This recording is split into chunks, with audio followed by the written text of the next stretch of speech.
ఏమిట్రా అలా ఉన్నావు? మా ఆవిడ ఊరెళ్ళిందిరా. అయితే హ్యాపీయే కదా. మరి రాత్రికి ఏమన్నా?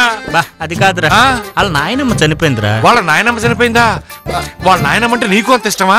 పోనీ నువ్వు కూడా వెళ్ళరావచ్చుగా.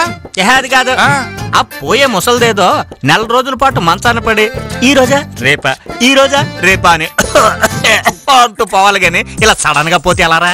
అదేంట్రా అలా అంటావు? పాప మంచి సామెత వచ్చిందిగా. మంచాన బొందా 3వ రోజే తిరిగి వచ్చేస్తానంటుందిరా మా ఆవిడ.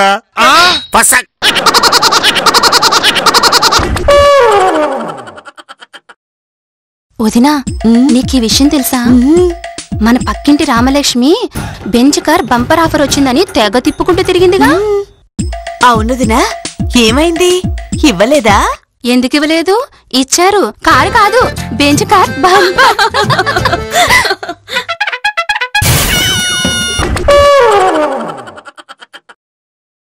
ఎవరు? రండి. అదేంటి మాయ గారు ఇలా హఠాత్తుగా? ఒంట్లో బాగాలేదా ఏంటి? డాక్టర్ దగ్గర చూపించుకోవడానికి వచ్చారా?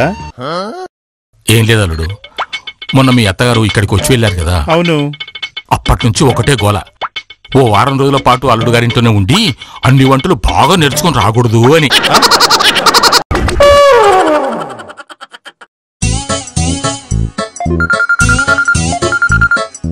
హలో. అరే, ఇవాళ సాయంత్రం మన రాంబాబు గడి బ్రహ్మాండమైన పార్టీ ఇస్తానన్నాడే. మన వాళ్ళందరికీ చెప్పే, ఎవరిని మిస్ కావద్దను, ఓకేనా? అదేంట్రా, ఇందాకే కదరా వాళ్ళ ఆవిడ అంత్యక్రియలు జరిగాయి. అందుకే కదరా ఈ పార్టీ, అందుకే కదరా ఈ పార్టీ, అందుకే కదరా ఈ పార్టీ.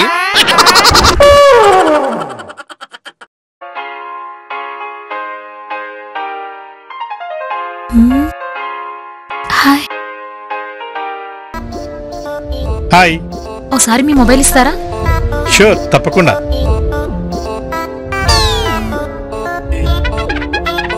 ఏం చేస్తున్నారు?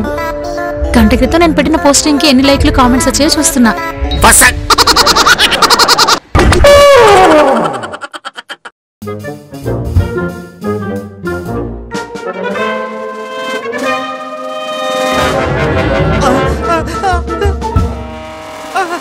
అమ్మ తోడు బుజ్జి, ఆ సీనుగాడు వాళ్ళ ఆవిడ్ని మహాలక్ష్మితో పోలుస్తూ హెచ్చులు పోతుంటే గొప్పగా ఉంటుందని, మా ఆవిడకి ఎంత తక్కువ మహంకాళ్ళ ఉంటుందని చెప్పాను, అంతే.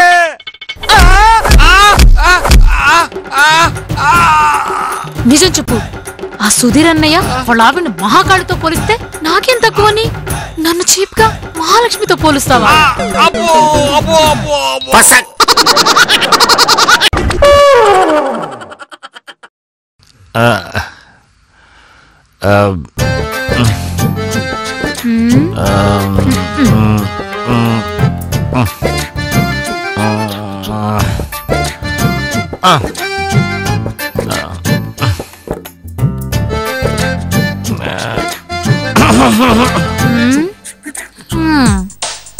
అదేంటే ఇంతకుముందు ఎప్పుడు తాగొచ్చినా బండ బూతులు తిట్టేదానివి, ఈ మధ్య ఏంటి అస్సలు పట్టించుకోకుండా ఉన్నావు? పానికి మాలిన ఒకడు ఉన్నా ఒకటే పోయినా ఒకటే అని మీ పేరున 50 లక్షలు ఇన్సూరెన్స్ చేయించా.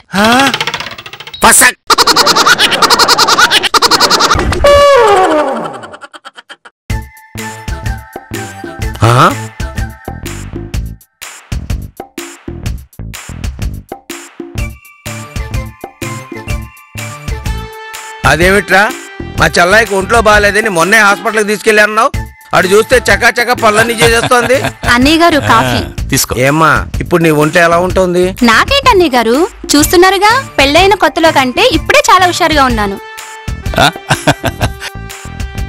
ఏం లేదురా, ఆ డాక్టర్ గారు నీకు వయసు అయిపోతుంది కదమ్మా, అలాగే ఉంటుంది అన్నారు. ఇదిగో అప్పటి నుంచి ఇది వరస.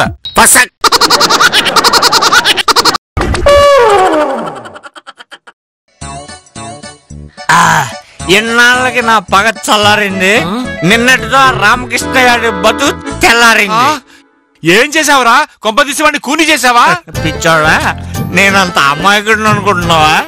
మన చేతి మట్టి అంటకుండానే పని ఫినిష్ చేయటం ఏంట్రా? ఏం చేసావురా? నిజం చెప్పరా బాబు, నాకు అసలే కాళ్ళు చేతులు కూడా ఆటలేదు. నిన్నే ఆ రామకృష్ణ గారికి నా పిల్లం చెల్లెలతో సంబంధం ఫిక్స్ చేసేసా. పసక్.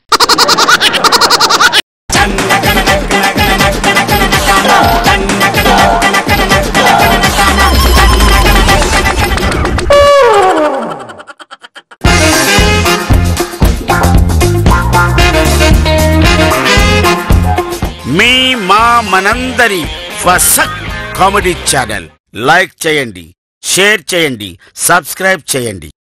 మీ అందరి ఆదరాభిమానాలతో మమ్మల్ని ఆశీర్వదించండి.